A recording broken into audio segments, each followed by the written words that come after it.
Bom dia a todos e a todas. Sou o professor Marcos Gondim, em parceria com o professor Silvio Cabral. Estamos realizando um trabalho, uma pesquisa sobre a contação de histórias para alunos autistas não verbais. Esse trabalho se dá pela nossa experiência. Nós dois trabalhamos no Instituto Pestalozzi da Bahia, aqui em Salvador, e observamos que o contar de histórias, a contação de histórias para esses alunos, tanto os verbais quanto não verbais, faz com que tragam eles mais próximos para a gente. Uma das grandes dificuldades que o autista tem, por exemplo, é olhar nos nossos olhos. E através da contação de histórias percebemos que esses alunos têm vindo até nós, têm nos olhado mais nos olhos, têm participado mais das nossas aulas.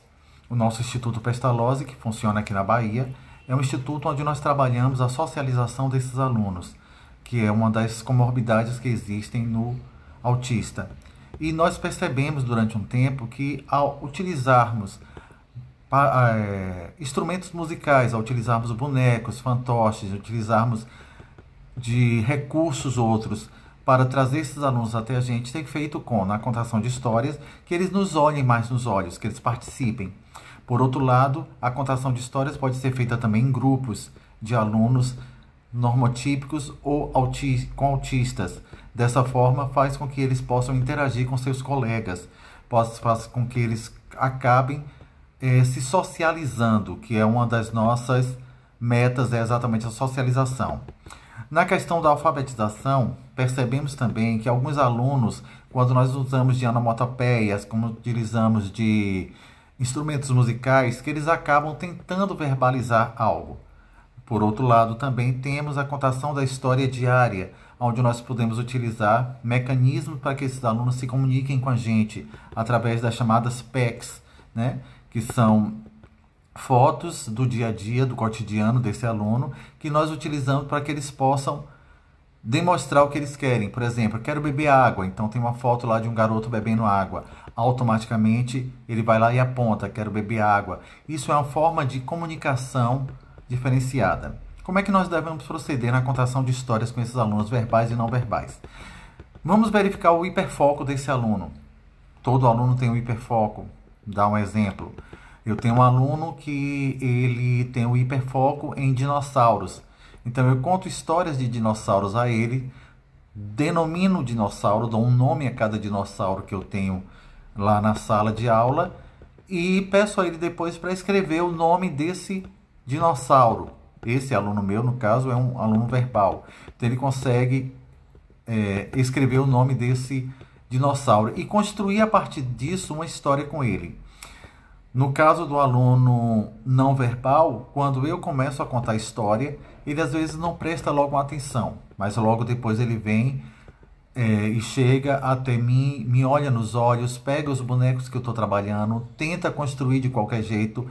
Eu acredito com essas informações, tenta construir uma história também para ele. Desta forma, volto a dizer, acredito que a contação de histórias seja um mecanismo de trabalho didático que nós podemos utilizar e abrir mão dentro da escola para trabalharmos esses alunos. As escolas regulares podem colocar isso também no seu conteúdo. Uma das coisas que precisamos observar na hora da contação de histórias é como os alunos, como as crianças que têm autismo, elas têm um cotidiano, né? Elas têm uma rigidez cotidiana no que vão fazer. Então, precisamos também ter horários regulares para contação de histórias, local regular para contação de histórias e sabermos antecipadamente qual a história que nós vamos contar, para pegarmos, como eu falei, esse hiperfoco desse aluno dentro da sala de aula e fazer com que ele se interesse por essa história. Contudo, pode vir a pergunta, e se tivermos mais de um aluno com mais de um hiperfoco? Vamos fazer uma história onde a gente consiga trazer esse aluno para a gente. Vamos utilizar instrumentos musicais, pandeiros, violão, quem souber tocar violão, trazer para a sala de aula. Isso faz com que o som também cause um gosto, né? Cause um gosto e faça com que eles venham até nós. E dessa forma nós começamos a introduzir nas histórias também algumas palavras novas para que esses alunos possam perceber as histórias, possam trabalhar essas palavras novas palavras do cotidiano, palavras que a gente precisa que eles falem, os gestos que eles possam utilizar e com que esses gestos eles possam é, nos dar mais esse feedback.